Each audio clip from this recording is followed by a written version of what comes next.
Hello students, welcome back to our channel. So today we are going to discuss trigonometry topic of class 10 का exercise 8.1. ठीक है, question number 5 से आज हम लोग करने जा रहे हैं. तो जो भी फ्रेंड्स हमारे चैनल पे फर्स्ट टाइम आए हैं, सबसे पहले हमारे पेज को सब्सक्राइब कर लीजिए और वीडियो में एंड तक प्लीज बने रहना, तभी आपके आज के सारे टॉपिक्स एंड डाउट्स कंप्लीट होंगे, क्लियर होंगे. राइट तो चलिए आज की वीडियो स्टार्ट करते हैं. टॉपिक हमारा ट्रिग्नोमेट्री एक्सरसाइज 8.1 का question number 5 is here. sec इसमें हमें क्या गिवन है, sec theta is equal to 13/12. हमें क्या गिवन है, sec थीटा की वैल्यू गिवन है and we have to calculate all other trigonometric ratio. हमें क्या कैलकुलेट करनी है, अदर ट्रिग्नोमेट्रिक रेशो को कैलकुलेट करना है 1 by 1. तो सबसे पहले हम लोग एक राइट एंगल ट्रायंगल ड्रॉ करते हैं. सी हियर, सबसे पहले हमने एक राइट एंगल ट्रायंगल ड्रॉ किया, ठीक है, और उसके अंदर हमें दो एक्यूट एंगल होते हैं, हमें पता है. तो देखते हैं सबसे पहले sec theta is equal to 13/12 is given in this question. हमें क्या है, sec थीटा की वैल्यू गिवन है 13/12. तो sec थीटा क्या होता है, किसका रेसिप्रोकल होता है, cos थीटा का रेसिप्रोकल होता है. तो हम चेक करते हैं cos थीटा की वैल्यू क्या होगी. सबसे पहले हम अपने फॉर्मूलेज एरिया में जाते हैं, जिसमें क्या होता है, पंडित, बद्री, प्रसाद, हर हर भोले. तो cos थीटा का फॉर्मूला क्या होता है, जो हमने लास्ट वीडियो में डिस्कस किया था. cos थीटा का फॉर्मूला होता है b बाय में h. b बाय में h. तो b की वैल्यू क्या हुई हमारी, बेस बाय में हाइपोटेन्यूज. ठीक है, तो इन दिस फिगर, जो हमें फिगर है इसमें हमें सबसे पहले हम परपेंडिकुलर, बेस और हाइपोटेन्यूज को प्लेस कर देते हैं 1 by 1 करके. ठीक है, तो sec थीटा का रेसिप्रोकल है cos थीटा का बेस बाय में हाइपोटेन्यूज. तो हम सबसे पहले एज्यूम करते हैं हमारा थीटा किस पर है, a पर है. तो हमने a के अकॉर्डिंग क्या किया, a के ऑपोजिट साइड वाला क्या होता है, परपेंडिकुलर, और इसके एडजेसेंट साइड क्या होती है, बेस, और इसकी ऑपोजिट साइड होती है हमारी हाइपोटेन्यूज. राइट, तो according to this right angle triangle, base हमारा क्या हुआ, इज ए बी, और जो हमारा हाइपोटेन्यूज है वो क्या हुआ, ए सी हुआ.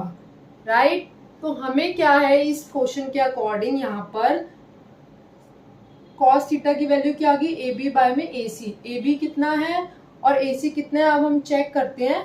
तो देखिए sec थीटा की वैल्यू जब हम इसकी ऑपोजिट होता है, रेसिप्रोकल होता है, ए सी बाय में ए बी.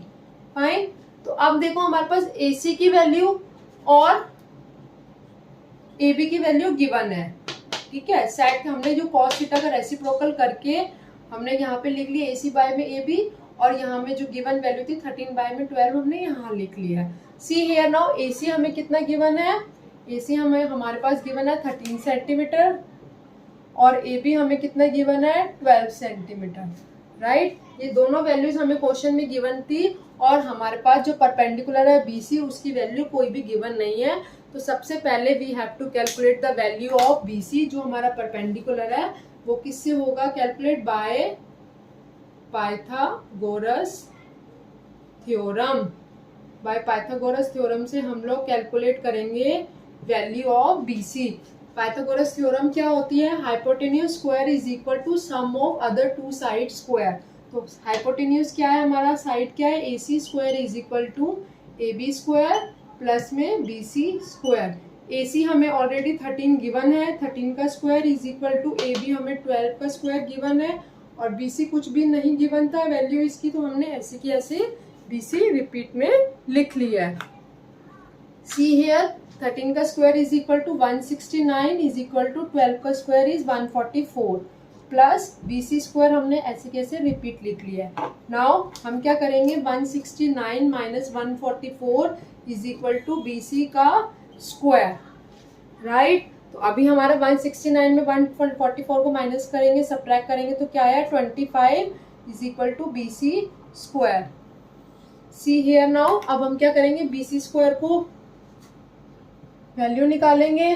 तो 25 का square is equal to BC square, square से स्क्वायर कट गया, तो हमारा है 25 is equal to BC square.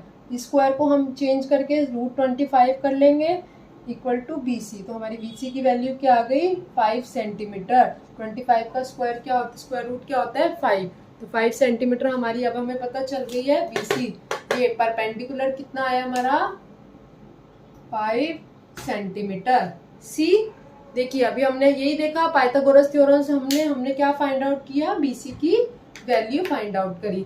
अब हमें क्वेश्चन के अकॉर्डिंग गिवन साइड तीनों हो गई है हमारे पास। राइट एंगल ट्रायंगल में AC 13 centimetre, AB is 12 centimetre and BC is 5 centimetre. Now we have to calculate the rest of other trigonometric ratio one by one. तो देखते हैं हम लोग कैलकुलेट करते हैं ट्रिग्नोमेट्रिक रेशियो जो भी है हमारी। हमें सेक थीटा पता थी, कॉस थीटा हमने कैलकुलेट कर लेते हैं इसके अकॉर्डिंग।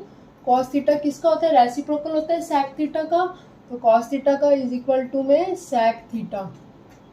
कॉस थीटा का फॉर्मूला क्या बनेगा B बाय में H, दैट इज हमारा जो बेस है वो क्या होगा AB और हाइपोटेन्यूज इज AC।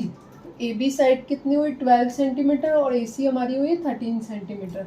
ये हमारी हो गई कॉस थीटा की value. Right now we have to calculate the value of sine theta. Sine theta का फॉर्मूला क्या होता है परपेंडिकुलर बाय में H। तो परपेंडिकुलर हमारा क्या हुआ BC और हाइपोटेन्यूज हुआ हमारा AC। राइट तो BC की वैल्यू कितनी है 5 सेंटीमीटर और AC की 13 सेंटीमीटर। Clear student. नाउ अब हम देखते हैं साइन थीटा किसका रेसिप्रोकल होता है कॉसेक थीटा का। 1 बाय में साइन थीटा होता है, यही फॉर्मूला होता है। तो इसका रेसिप्रोकल हो गया दैट मीन्स AC बाय में BC हो गया, इसका हमने ऑपोजिट कर दिया। 13 बाय में 5 is our answer of cosec theta. Clear student. अब हम चलते हैं कैलकुलेट करने टेन थीटा की वैल्यू। टेन थीटा की वैल्यू क्या होती है परपेंडिकुलर बाय में बेस। तो परपेंडिकुलर हमारा क्या है in this figure BC by में base is our AB side. तो BC हमारी कितनी निकली 5 सेंटीमीटर और AB हमें ऑलरेडी गिवन थी क्वेश्चन में दैट इज 12। तो टेन थीटा की वैल्यू क्या हो गई हमारी 5 बाय में 12। नाउ कैलकुलेट करते हैं कॉट थीटा की वैल्यू। कॉट थीटा की वैल्यू कैलकुलेट करने के लिए क्या होता है कॉट थीटा का formula reciprocal of tan theta that means 1 by tan theta. तो सेम होगा रेसिप्रोकल कर लेंगे AB बाय में BC, इसका हमने ऑपोजिट कर लिया। तो 12 बाय में 5 हमारी वैल्यू हो गई कॉट थीटा की। तो इसी के साथ हमारा क्वेश्चन नंबर 5 कंप्लीट होता है जिसके अंदर हमने क्या क्या कैलकुलेट किया one by one go through कर लेते हैं। सेक थीटा हमें ऑलरेडी गिवन था, हमने कॉस थीटा की वैल्यू निकाली। दो साइड्स हमें गिवन थी, थर्ड साइड को हमने बाय पाइथागोरस थ्योरम से पुट करके वैल्यू को थर्ड साइड हमने फाइंड आउट करी BC जो कि जिसकी हमारी वैल्यू आई 5 सेंटीमीटर। देन उसके बाद हमने एक एक करके ट्रिग्नोमेट्रिक रेशियोज को फाइंड आउट किया, फॉर्मूलेस पुट करे उनके और वैल्यूज निकाली। राइट स्टूडेंट, आई होप ये क्वेश्चन नंबर 5 आप सबको क्लियर हो गया होगा। चलिए मूव करते हैं क्वेश्चन नंबर 6 पर।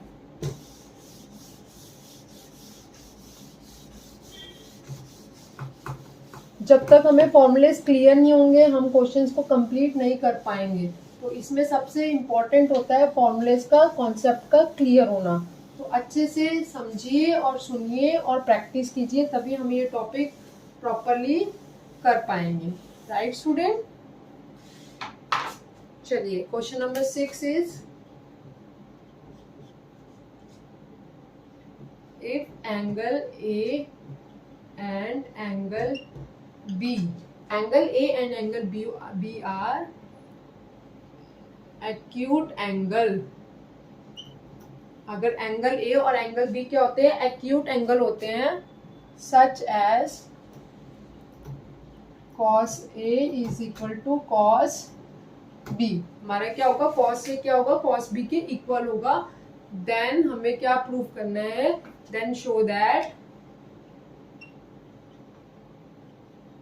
Angle A is equal to angle B। इस क्वेश्चन में क्या गिवन है हमें स्टूडेंट एंगल A और angle B both are acute angle और सच एज उसका क्या वो कह रहा है कि तब क्या होगा हमारा cos A किसके इक्वल होगा cos B के इक्वल होगा। और हमें क्या प्रूव करना है इसके बिहाफ पे that angle A is equal to angle B किस तरह होगा, चलिए देखते हैं। सबसे पहले हम एक राइट एंगल ट्रायंगल ड्रॉ करते हैं। हमने एक राइट एंगल ट्रायंगल ड्रॉ किया एट पॉइंट सी, और जिसके अंदर हमारे ए और बी दोनों क्या होंगे, एक्यूट एंगल्स होंगे, राइट। आइए सॉल्व करते हैं। सॉल्यूशन किस तरह से होगा इसका, सबसे पहले हमने ड्रॉ किया, we have draw right angle triangle A B C, जिसके अंदर हमें in which angle C is equal to 90 degree, जिसमें एंगल सी कितना है, 90 डिग्री है। और हमें गिवन है ऑलरेडी क्वेश्चन में cos A is equal to cos B, जो कि हमें ऑलरेडी गिवन है क्वेश्चन में। According to that given information हम लोग वैल्यूज को फाइंड आउट करते हैं, फिर उसे प्रूव करते हैं, और देन उसके बाद हम शो करेंगे एंगल किसके इक्वल है, एंगल बी के इक्वल है। तो देखिए कैसे होगा ये, हम लोग दो पार्ट्स में करते हैं इसको, cos A और cos B, ठीक है। अभी एक राइट एंगल ट्रायंगल और ड्रॉ करते हैं, दोनों का अलग अलग पार्ट से करेंगे, तभी हमें कॉन्सेप्ट अच्छे से क्लियर हो पाएगा कि किस तरह हमने इसको प्रूव किया। A C B, fine,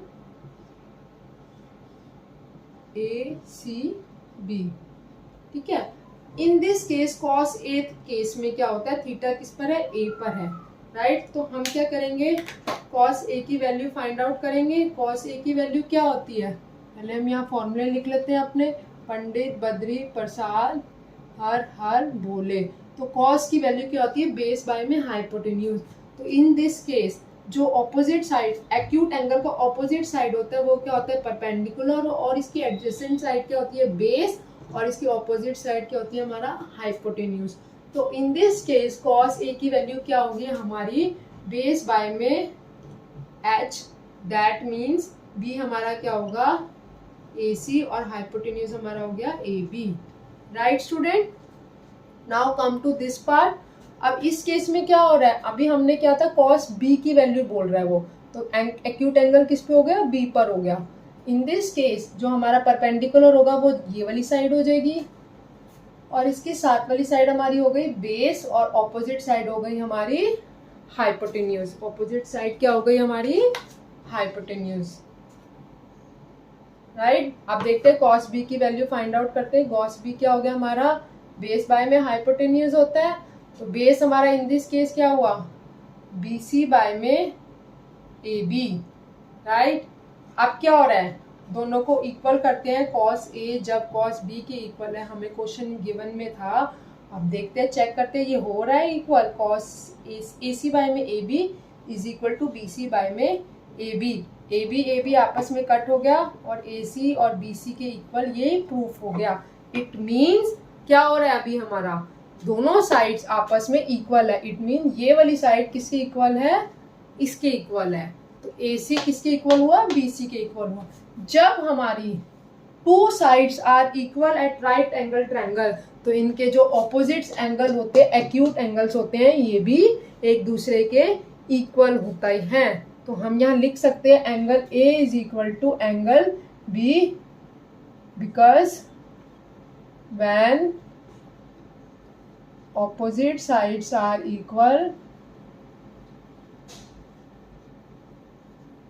then their angle are also equal.